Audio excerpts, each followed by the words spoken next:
আজ হবে ফাতেমাস কুকিং স্কুলে মজার মজার রান্না। আশা করি সবার খুব বেশি ভালো লাগবে।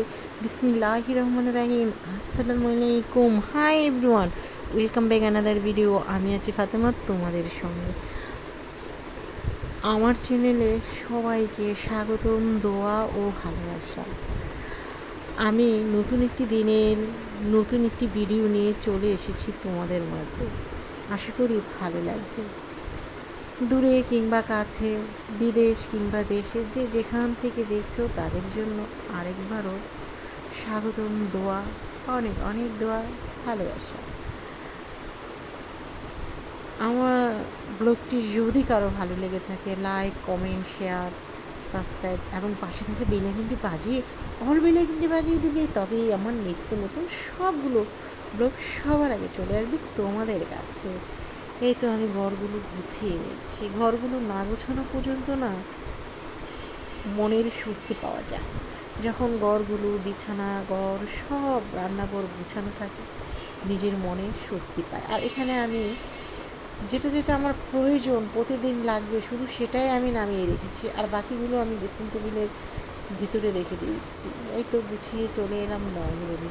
কেমন আছো বন্ধুরা? আশা করি খুব খুব ভালো আছো। আল্লাহর অশেষ রহমতে আলহামদুলিল্লাহ আমি ভালো আছি।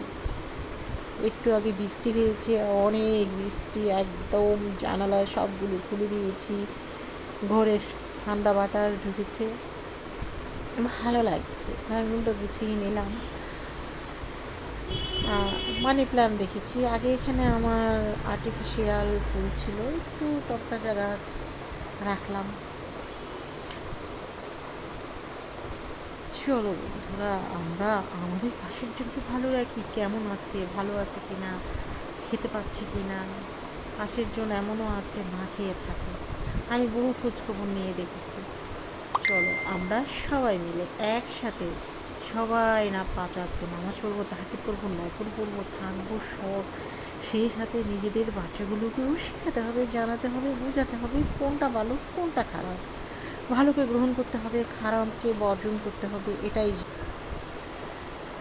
সব গুছিয়ে নাস্তা খেয়ে নিলাম। কি নাস্তা? আজকে নাস্তা কিনে আনা হয়েছে। চাটা শুধু ঘরে করেছি, পরোটা, ভাজি, আর কি ছিল, আরেকটা কি যেন ছিল। আর এটা হলো জুতার র্যাক, মানে নিত্যদিন পরে যে বাহিরে যাই সেটা। এটাকে আমি রান্নাঘরে কিনে নিয়ে আসছি, রান্নাঘরে গুছিয়েছি, অনেক ভালো লাগছে। একটি রান্নাঘরের র্যাক দিয়ে, একটি জুতার র্যাক দিয়ে রান্নাঘরে সৌন্দর্য বাড়িয়ে দিলাম। এই তো গুছিয়ে নিচ্ছি রান্নাঘরের এই র্যাকটি। আমার কাছে অনেক ভালো লেগেছে। এত সুন্দর একটা জিনিস আমি তো জুতা রাখবো না কখনো, কারণ আমার জুতার র্যাকও আছে, আবার জুতার আলমারিও আছে। যদিও আমার রাখার জায়গা নেই, তাই জুতার র্যাকটি একটু অন্য জায়গায় রেখেছি। এই তো সব গুছিয়ে নিলাম, র্যাকটিও গুছিয়ে নিলাম। এখন রান্না করব ডিম বিরিয়ানি। আমার অনেক দিনের একটা ইচ্ছে ছিল আমি ডিম বিরিয়ানি রান্না করব, কিন্তু আসলে সত্যি কথা বলতে যেটা, আমার কাছে তেমন একটা মজা লাগেনি। এখানে আমি পেঁয়াজ, তেল 1 কাপ দিয়ে, ধনিয়ার গুঁড়ো, বিরিয়ানির মশলা আমারই তৈরি করা, অল্প একটু মরিচের গুঁড়ো, 1 চিমটি কালারের জন্য, এটা ইচ্ছে দিয়ে পোলার চালগুলো নেড়ে চেড়ে বসিয়ে দিয়েছি। আর ডিম সেদ্ধ করে রেখেছি, বেরেস্তা করে রেখেছি, আলুগুলো সেদ্ধ করে ভেজে রেখেছি। আলুগুলো দিয়ে দিলাম, দিয়ে ডিমগুলো দিয়ে দিলাম, দিয়ে বেরেস্তা দিয়ে উপরে আমি কেওড়া জল দিয়ে নিলাম এবং কাঁচামরিচ দিয়ে নিলাম। আহামরি তেমন একটা ভালো লাগে না আমার কাছে, যেটা সত্য কথা সেটাই।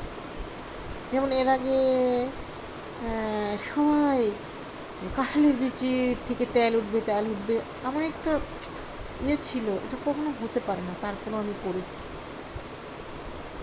আসলে এটা সম্পূর্ণ মিথ্যা কথা। আমি নিজে করেছি, কাঁঠালের বিচি থেকে কোনো তেল ওঠে না। যদি কেউ করে থাকে, আমি কারো বলছি না, যদি কেউ করে থাকে সেখানে আগে তেল দিয়ে করেছে। সব নিয়মে আমি করে দেখেছি, কোনো প্রকারেই তেল ওঠে না। তারপর কাজটা সেরে ক্ষুধা লেগেছে, আবার 1 কাপ চা, ব্রেড, কলা নিয়ে নিলাম। খেয়ে আবার শুরু করবো রান্না। এই তো তারপর তালের বিচি নিয়ে আসছে,